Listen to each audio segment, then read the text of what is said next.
And blessed to be a part of your day. Back in action, and what a wild weekend it was. Let's go out to Washington, talk to the RNC's Kayleigh McEnany. Kayleigh, the good guys and gals prevailed. Good morning.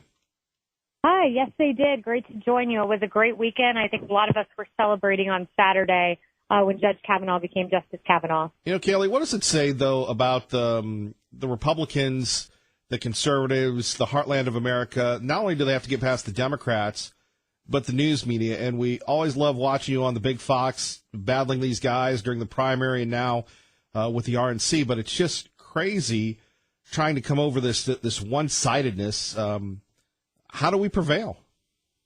Yeah, it's a great question. Well, we prevail by going out to the polls. You know, unfortunately, prior to the Kavanaugh hearing, we were seeing in polling that our voters just didn't see the stakes of the election. In 2016, when Republicans went out to vote, we knew the stakes quite clearly. We had seen 8 years of Obama, and we knew that we had to change course. And so Republican voters and independent voters and even some Democrats turned out in droves and voted for Donald Trump. But unfortunately, over the last 2 years, I think we've been taking a lot of the gains for granted. And we were seeing that in polling with Democrats who had a double-digit advantage in enthusiasm. Now we're seeing that gap close. And I think the Kavanaugh confirmation process has reminded our voters of the stakes. And the stakes of Democrats taking power are not just obstruct and resist, but intimidate, leaking information about, I was just hearing on Fox, the medical records of children of congressmen and women. There were people trying to get access to those and leak those. That is the society we are moving towards, no due process in a society based on intimidation should Democrats prevail. Well, Kayleigh, you look at the front page of the Drudge Report today, and you've got a writer from Colbert. We don't care. We're just happy we ruined the guy's life. What does that say? Yeah, it's crazy. That is what this was about, though. They had no care or concern for the truth.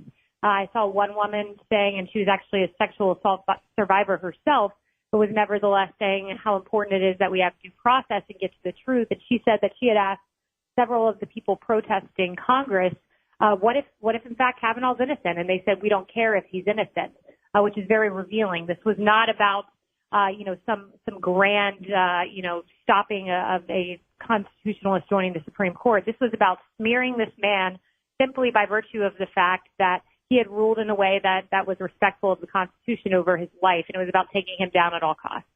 And we see that more and more. As someone who's in the swamp, in the bubble, can you take us behind the scenes when you're talking to the producers and they're doing the pre-interview and such, and then they'll put you on with a Democratic operative or someone, and sometimes, again, not sometimes, most of the time, Kayleigh, it's like 2-on-1. That's right. Well, certainly on MSNBC and CNN being the worst among them, where it used to be 8-on-1. But unfortunately, that is what the product that some of these cable news networks are choosing to put out there, exclusively left-wing talking points. Now what we're seeing at some of the networks, CNN chiefly, is they will put out experts who are really leftist pundits who are disguised as so-called, quote, experts, and leaving out a Donald Trump supporting or conservative supporting voice entirely. So it's essentially, really, the censorship of conservative voices we see in media. And every now and again, they'll pop up here and there. But with few exceptions, the mainstream media is exclusively left-wing. And here we have the best economic news, the best unemployment, and yet they gloss over it casually. It drives us in Idaho crazy. What about y'all in Washington? Oh, yes. I mean, it drives some of us crazy, those of us who are conservative in Washington. You see the bias. It's there. It's documented. When you look at a Harvard poll, or not a poll, but rather a study conducted, and it found that 90% of media coverage is negative towards the president. That was in his first 100 days, and that was a Harvard study. And it manifests itself in what we see day in and day out. And what really frustrates us is when we see so-called fake news, stories that just have no basis in truth. And we saw that from NBC, where they interviewed Michael Avenatti's client and had to preface it by saying, a lot of what she said has been contradicted. We can't corroborate the story, but nevertheless, we're putting it out there. And we saw a host of fake news reporting with regard to Kavanaugh, just baseless stories, no corroborating evidence, but nevertheless put out in the media, sometimes retracted. But once it's been put out there, the damage, unfortunately, is done. And Kayleigh, as we move along here at KIDO Talk Radio, the impact it has on folks. I was watching people, and the idea of guilty till proven innocent. What are the ramifications of this fight for Judge Kavanaugh? Well, when you have a situation where it's now guilty until proven innocent, that's a scenario where anyone can make an accusation against you. Doesn't matter if it's truthful. Doesn't matter, if there's any corroborating evidence. But nevertheless, the mere word can end your career, smear your character, make you guilty in the eyes of the American people. That's a scenario that I know most Americans on both the left and the right do not want to see happen. A situation where we just presume you're guilty by virtue of an accusation with no corroborating evidence. But unfortunately, that's what we've moved towards, and that's what the Democratic Party represents. And if you vote on a Democrat, you're voting for a scenario where it is guilty until proven innocent, and that's a pretty dangerous situation to be in. Kayleigh McEnany joining us from the RNC. Kevin Miller in the morning, KIDO Talk Radio, 107.5 FM, 580 AM. So we go to the midterms. North Dakota looks good. What impact does this have on the red states that the Republicans would like to get? First the Senate and then in the House, ma'am. Yeah, it's a pretty good scenario for us with the Kavanaugh hearings because unfortunately the only Democrat who chose to come and vote on our side of the aisle was Joe Manchin, and outside of that, Heidi Heitkamp, looks very vulnerable. You mentioned North Dakota; she's down by double digits, and she chose to vote against Kavanaugh in a state that wanted him confirmed by 32%. Indiana, they also wanted to see Kavanaugh confirmed, but nevertheless, you saw Joe Donnelly vote against Judge Kavanaugh. So in each of these red states, senators made themselves more vulnerable by not voting for Judge Kavanaugh. And not to mention, this revs up our base. So in House races, you're going to see a wave of Republican voters come out who might have otherwise stayed home because they realize the stakes now that Judge Kavanaugh, the confirmation process, turned so dirty and so ugly because of Democrats. Indeed. So when we take a look at the Senate, we always talk about Montana. That's the closest state to us. Your thoughts on Senator Tester? Yes. Well, he, again, voted against Judge Kavanaugh. He also voted against, I believe he voted against Neil Gorsuch as well. But he has not been with Trump at all, any step of the way. But yet he's out there with campaign ads touting the number of times he voted alongside the president. Well, he has not been there for key votes. He has not been there for tax cuts. He has not been there for the justices, has not been there on immigration reform, has not been there on finding an infrastructure plan. But nevertheless, he's out there lying to his constituents, saying that he has been a Trump ally when he's been nothing of the sort. So I think he is exceedingly vulnerable. Montana is definitely one of the top 5 states where we think that we could turn that state red and have yet another Republican senator join us in Washington. Kayleigh, finally, it seems that you can't go anywhere without people screaming at folks. Now Brian Kilmeade people are yelling at him on the subway.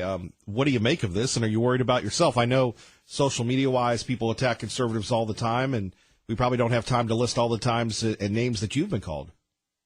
Yeah, that's right. I mean, I've certainly been yelled at on the street, the F word as I walk through the streets of New York. It happens all too often, and it's one thing to have a few loons out there who engage in this behavior, but it's another thing when this kind of loony behavior or dangerous behavior in some cases is being embraced and endorsed by the Democratic Party. When you have Mazie Hirono, who on Fox yesterday was asked about some of these tactics, and she basically just said, she wasn't on Fox, she was on CNN, and she just basically said, well, these individuals are motivated without ever taking the time to denounce their tactics and their methods.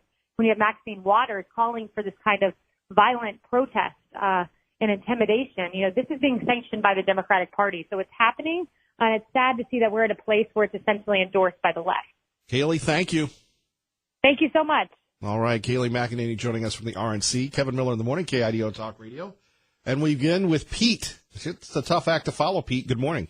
Kevin, I don't know if I can follow that. I just would like to say Judge Kavanaugh, I think, showed an amazing amount of moral, personal courage. And that crap about him being non-judicial temperament because of his righteous indignation, those little weenies just can't take it. And I believe he had every right to be righteously indignant with the way they were treating him. And I would also like to say Pete, last week's theme song. Hold on, Pete, before you go, I didn't really get that Kavanaugh shows he's human, and they go, well, he's a partisan. Oh, well, I'm sorry, you just ruined my life. He doesn't have the temperament to be a judge. Excuse me, you're trashing a man and ruining his family, and he's supposed to smile? No, what he said was Every last word of it was absolutely right. And he had every right to say it. And the fact that it offended a few of those Democrats on that committee, hey, more power to him. You know, they need to be offended. And then moving right along, last week's theme song was Stand My Ground. Sure. This week's theme song, Battle Hymn of the Republic. He hath loosed the fateful lightning of his terrible swift sword. His truth is marching on. Well, glory, glory, hallelujah. Well, between that and Celebration by Kool and the Gang, there's a lot to roll on about today. You betcha. Yeah, I personally, I'm going to write Judge Kavanaugh a letter and tell him, hey, your kids should be extremely proud of their father for standing up to the kind of vicious, lying personal attacks that the Democrats were putting on him. Indeed, Pete, thank you for the call. Thank you, sir. 580, bye-bye, 580-5436, 580-KIDO, Kevin Miller in the morning. As we continue on getting a reaction to Justice Kavanaugh, much to the chagrin of the libs, much to the chagrin of everybody else, Justice Kavanaugh sworn in, and you have people saying it's time to go back to the 50s. I know you're not a traditionalist like I am about some of these things, but it is nice to see that they know how to be disciplined. Of course, this Republican leader, Mitch McConnell, knows how to do this. He has corralled his entire caucus except for Murkowski, who has her home state politics to deal with, and he's got himself a victory here. You know, Chris, as I'm watching this, as we're watching it together, a couple things jumped out at me, one of which was Vice President Mike Pence calling for the restoring of order. And you look at that tableau there. This is order as seen from the point of view of the kind of people who run the Senate right now. The Senate, I was just writing in the demographics, are 78 men, only 21 women, 90 white, 3 black, 4 Hispanic, 3 Asian American. This is a country that was founded, to be blunt, on the idea that being a free white landed male gave you... And this is MSNBC, by the way. This is Joy Behar, and I'm glad that she's the racial gender scorekeeper. Super citizenship, that you were more a citizen than anyone else. Mitch McConnell has decided that order means that people like Mitch McConnell, men like him, rule. He believes in rule. Democrats tend to believe in governing. Republicans believe in rule. This is Mitch McConnell's rule. Democrats believe in governing. No, Democrats believe in mob rule. And what Mitch McConnell did is throw out the protesters, if those of you that were watching Saturday were glued to the TV like I was. He is restoring order as he and people like him understand it, and they will impose it on the people like those people who are protesting, women who are shrieking out in agony, saying, you cannot impose this on us. You can't send us back to the 50s. But Mitch McConnell says, yes, I can. There we have it. We're sending people back to the 50s. And, you know, I was reading some of the reports yesterday. You had people actually clawing on the Supreme Court doors. You know, brothers and sisters, I pray that we do not have a real crisis in this country, because I don't think the snowflakes can take it. I'll explain next. Plus, proof that many of the Kavanaugh protesters were paid. Did they get their money's worth? We'll talk about it next. Kevin Miller, KIDO Talk Radio. Mitch McConnell, everything is political, starting from after President Obama got elected, and he said, my goal in life is to make sure that he's a one-term president, that there was not going to be a Supreme Court seat filled by with Merrick Garland. Everything with Mitch McConnell is political, and I have to say, he's very ruthless about it. We didn't attack Merrick Garland's background and try to destroy him. We didn't go on a search and destroy mission. We simply followed the tradition in America. I wasn't trying to persuade Senator Flake or others not to vote their conscience, not to reflect their states and their values in advancing a conservative judge. I was trying to help them focus on what legitimate questions there were about this particular conservative judge. We have a presumption of innocence in this country. And when I looked at the lack of any corroborating evidence, I could not conclude that Brett Kavanaugh was her assailant. And good morning, Kevin Miller in the morning, KIDO Talk Radio. Thank you all for joining us. Justice Kavanaugh, just as we predicted, is firmly in the Supreme Court. He'll be officially sworn in today. He was sworn in over the weekend. The libs are mad. By the way, on ABC's This Week, You had somebody from Vice News admitting that many of the protesters were paid. Actually spent a lot of time with the protesters over this past week. We saw the president say these are professional protesters paid by George Soros, et cetera, et cetera. Who were these people? What was going on? A lot of them were normal people who were mad. We hung out with a group from Alaska who was very specifically talking to Lisa Murkowski. A lot of them were Native Americans, which also played into Lisa Murkowski's decision. They actually felt a lot of respect for her because she brought them into their office. She had a real conversation with them. And we also saw people who were organized. And that moment with Jeff Flake on the Hill, we talked to one woman who works for Ultraviolet who was paid. She helped steer people in the right way. She was paid. Works for whatever Ultraviolet is. I don't know if that's a mascara or something else. But she was paid to steer people in to go after McFlake. There you have it.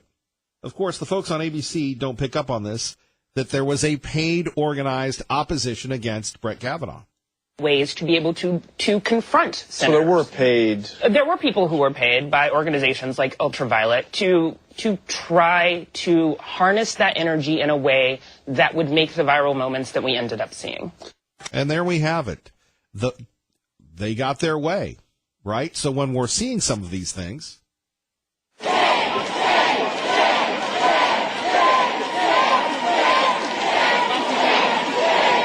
And there we have it. You just wonder how many people were on the Soros payroll, Mr. President. They threw away and threw aside every notion of fairness, of justice, of decency, and of due process. Nobody's seen anything like it. But each of you will have a chance in just 4 weeks to render your verdict on the Democrats' conduct at the ballot box. Gotta vote. Gotta vote. Traffic and weather together. Our time is 6:26. Rick Everett. You don't hand matches to an arsonist, and you don't give power to an angry left-wing mob, and that's what they've become. That's what they've become, Chuck Schumer. To Americans, the so many millions who are outraged by what happened here, there's one answer: vote. And there we have it. Much more in a minute, but if you missed what happened on Saturday, maybe you were at the Broncos' disappointing loss to San Diego State. Maybe you were out hunting, fishing, hiking like our friend Ted. Maybe you were doing something else. Maybe you were watching the vote like me. Here's how it all went down. On this vote, the ayes are 50. The nays are 48. The nomination of Brett M. Kavanaugh of Maryland to be an Associate Justice of the Supreme Court of the United States is confirmed. And there we have it. One final thought by Chuck Grassley, and then we'll hear from you. The conduct of left-wing dark money groups and their allies in this body have shamed us all. There we have it. Will any of the folks look into the mirror and say, you know something? We destroyed a good man. Here you have it. And for me personally, I struggle with this a lot because we live in a world of happy talk. Did you watch, maybe you, and it's funny, my wife always says to me, Mrs. Miller says, well, Kevin, all you do is watch TV. Look, I'm working. I'm monitoring so I have something to talk about. Well, why don't you go out and enjoy life? No, I do that so you can enjoy life. Always the victim, always the martyr, and that's a joke. But over the weekend, there was this big Ultimate Fighting Championship, and the kids love it. It is hard to believe it's been 25 years, but you had Conor McGregor against Habib Nurmagomedov. Just for instance, that's how you pronounce his last name. He's a Russian, he's a Muslim, he's a devout, whatever. And at the end of the fight, Habib beat Conor McGregor. And then there was a mob fight. Khabib jumped into the audience, started trying to beat people up. People jumped Conor McGregor. People are saying whether it's fixed or not. But more telling was the news conference afterwards, where you had somebody going to the president of the UFC, his name is Dana White, and saying, are you going to look at the language that these fighters use? Are you going to censor them? Because they said some really mean things. And that's the type of world that we live in today. We have the left that can make any charge against anyone and destroy them. and you have the right that continues to just want to live a normal, traditional American life.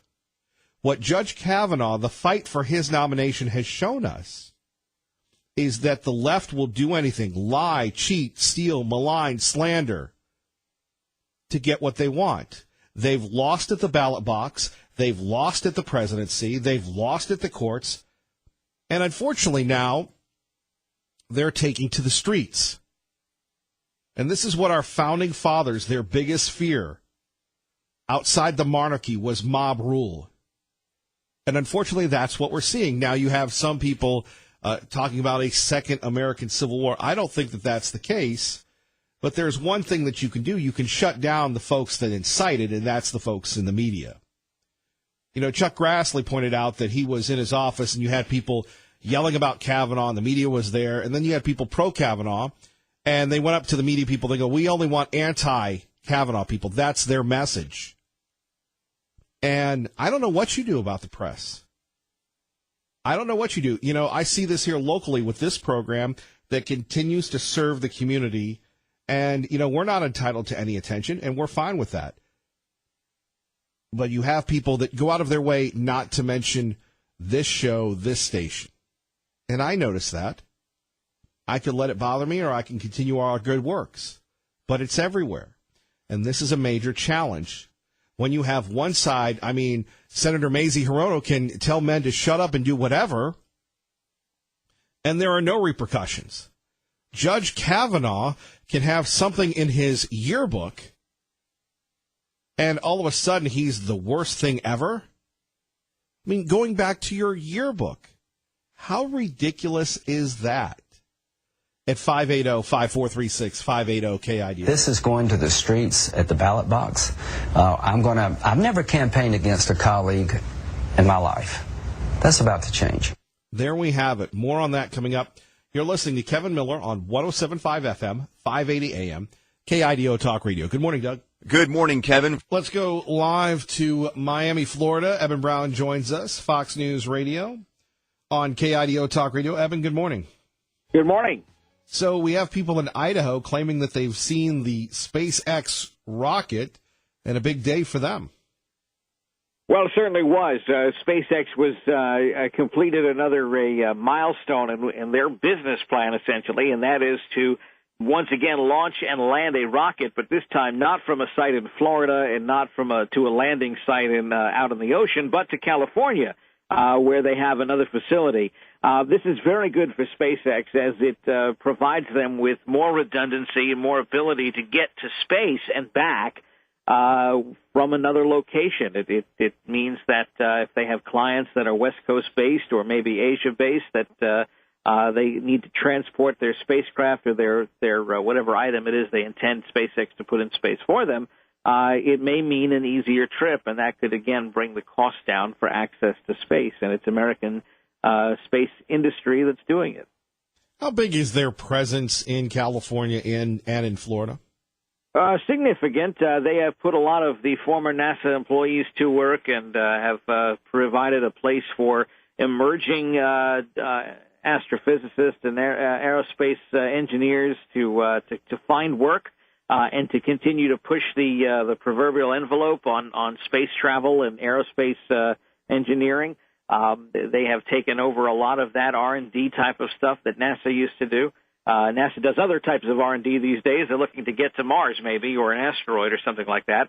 But for coming up with more efficient ways to get to low Earth orbit, it's really been something that the private space industry has taken over, and SpaceX is a big part of that. There are other companies that are involved, Boeing, Blue Origin, which is owned by Jeff Bezos. But SpaceX has been perhaps the most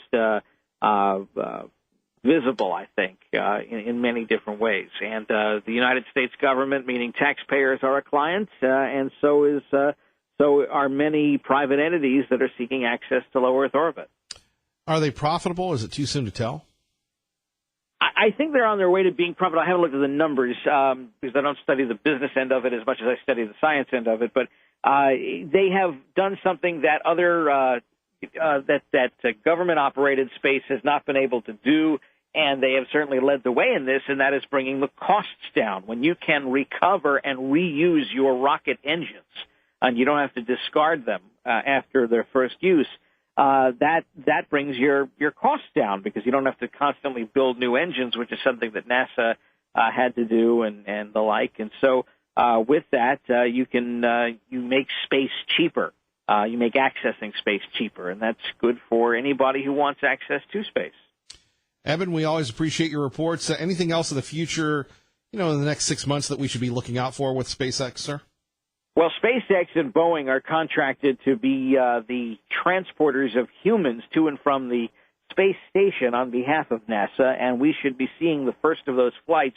They originally to the end of this year. It might not be until the beginning of next year now, but we are very, very close to it. SpaceX and Boeing are the ones that will be making that happen, and that means that we as taxpayers through NASA are contracting someone to run the routes to and from the space station. That's amazing if you think about it. NASA is concentrating its forces on exploration, on going back to the moon, going to Mars, something of that ilk. But paying a private company to go to and from space to deliver our astronauts and bring them back home is it's amazing. It's also kind of historical. And if we think back to when Europe started colonizing the West, after explorers like Christopher Columbus were able to figure out how to get back and forth safely, those European nations turned the business of running the route over to private industry, like, for instance, the Dutch West Indies Company, the British West Indies Company. Now, they obviously have checkered historical past with regard to slave trade and things like that, so we don't want to make too much of a comparison. But the idea that this would be turned over to private industry, it makes a lot of sense. They can do it a lot cheaper than a government can. Evan, thank you. You got it. All right, a big town hall meeting was held yesterday in Boise, HempFest. If you missed it, here it is, thanks to our friends at Channel 7. We're here to try to explain to people the medical uses and the civil rights reasons why we need to end this prohibition.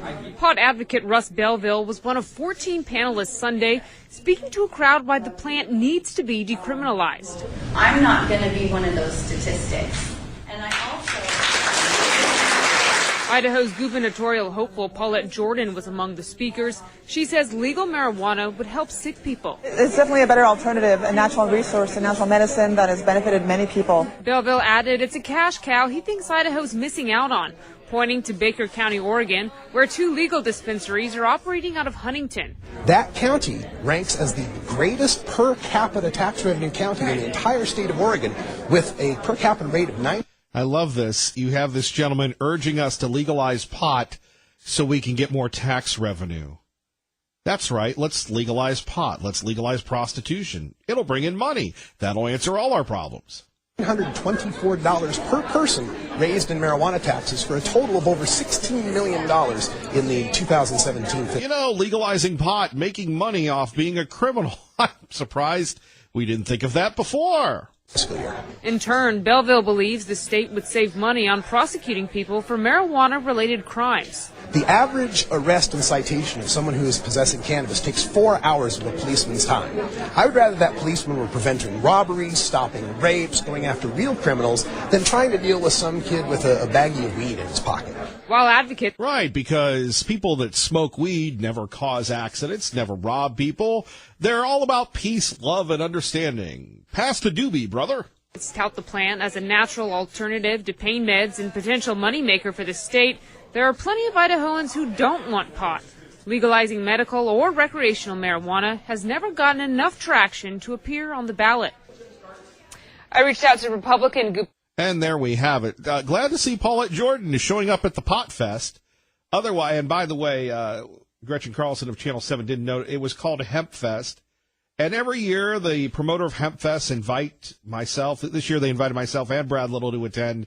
And really, I didn't want to turn it into a Conor McGregor thing because it would have been me the entire time saying, we're never going to legalize it in Idaho. You look at what happens in Colorado. You look at what is happening across the country. It turns the state stinky.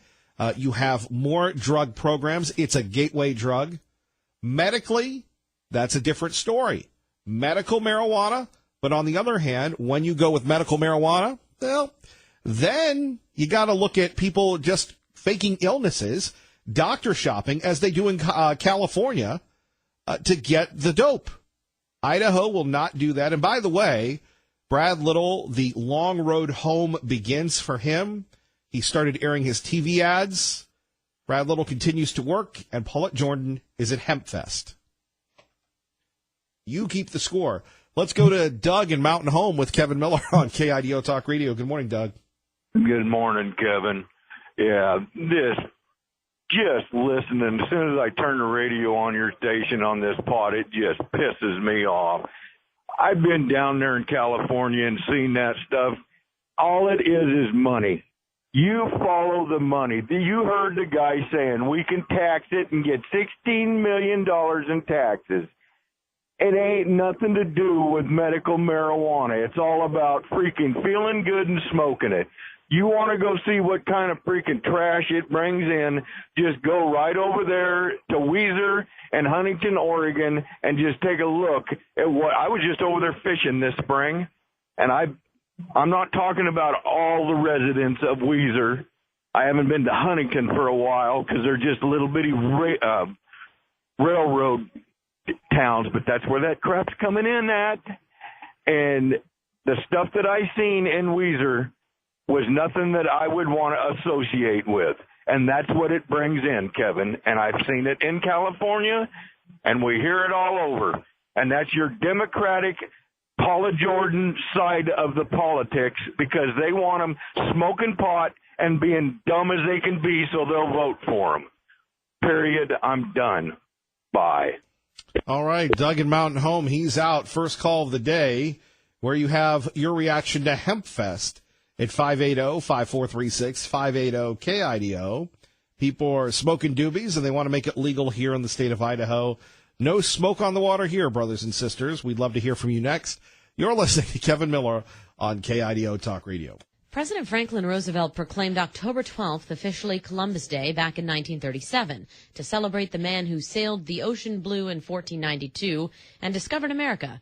But he didn't really discover America. In fact, he never even set foot in North America. His exploration was limited to the Caribbean islands. And as for discovering anything, well, native peoples were already living there, as we know. So dozens of cities and counties have chosen to instead celebrate Columbus Day as Indigenous Peoples Day. It seems to have started in Berkeley in the early 90s when the city council voted to honor native people after an international plan to celebrate Columbus fell apart. But a few years before that, South Dakota decided to rename it Native American Day. Jessica Rosenthal, Fox News. All right, happy Columbus Day, everybody. It is Kevin Miller in the morning on KIDO Talk Radio. Coming up, Dave Petzel will join us. We'll get to our annual defense of Christopher Columbus. And if you ever watch The Sopranos, you know that whole big controversy involving Columbus Day as well. And even in Jessica's report, Columbus, he didn't do anything. We shouldn't celebrate him. He's a bad guy. Really? That's why we're here each and every day, to proudly give you the truth, the real news, the real talk, the real truth that you're not going to hear anywhere else. We proudly will continue to out the libs and what they're doing. I mean, the idea that we're not going to honor Christopher Columbus is ridiculous. Almost as ridiculous is what we're talking about, which is, well, whether or not you would be down with legalizing marijuana in Idaho. Now everybody's done it. Everybody's had a good time. Look at all the money we're losing. We hear these arguments all the time, and they go nowhere. And, you know, there are some of my conservative friends that don't care for the governor or the lieutenant governor or whomever. But I got to give it to them to this.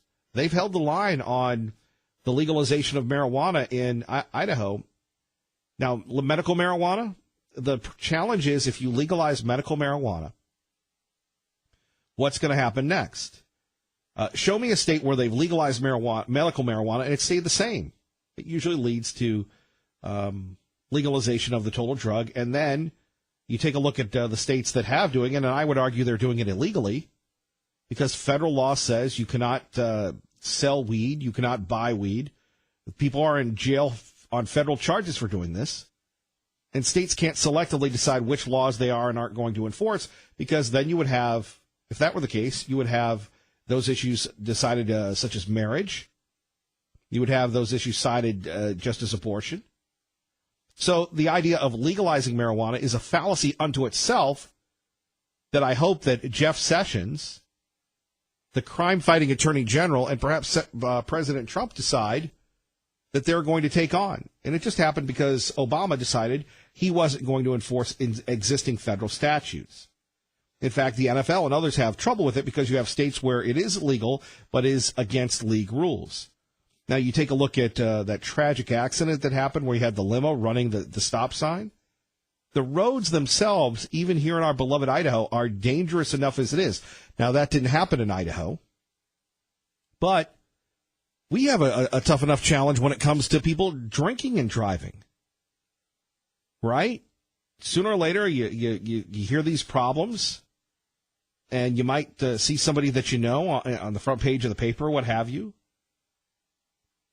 So if we can't handle people driving while intoxicated, why would we add that? Well, everybody else is doing it. Do we have to be like everybody else? Isn't that the reason why you moved to Idaho or you've chosen to stay in Idaho, is you don't want to be like everybody else when it comes to drug marijuana legalization? 580-5436, 580-KIDO, traffic and weather together. 7's every Kevin. And Kevin Miller in the morning here. Dave Petzo coming up after Fox News. Remember, Fox News right here in the Treasure Valley, only on KIDO Talk Radio. If you're listening to KIDO Talk Radio and you're hearing Fox News, that's great. Everywhere else, they've got Jabronis Are Us. So back to this issue. And you have people that every year have the Hemp Fest, every year have, what is it called, Legalize Idaho. They meet and they say, look, this would be great for our taxes. I love how nobody likes to pay taxes, and then all of a sudden to get something that is illegal legal, they're willing to do just about anything, which means legalizing an illegal drug. Look at the state of Oregon, already having trouble with treatment centers. Look at Colorado, all these places. You'll never hear that from the pro-pop people, and maybe one day I'll actually go to HempFest. I've had a standing invitation there for years and just try to explain it to them that there are 3 or 4 major factors that the state determines that legalizing marijuana would not be good for us. Number one, it's against the federal law. The feds say no, no. Number 2, it's a gateway drug. Once you start toting the bong, gosh knows where you're going to end up. In fact, I was talking to a friend of mine this morning. He actually had to call Boise PD because there was somebody strung out on heroin in his place of business. Couldn't wake the guy up. We're already struggling with these folks. So we have, it's against the federal law, it's a gateway drug, and it's going to cost us much more money. I'll explain that coming up next. We're rolling. Thank you for joining us. Thank you for really choosing us. I know you have a lot of choices. God bless. Kevin Miller, KIDO Talk Radio.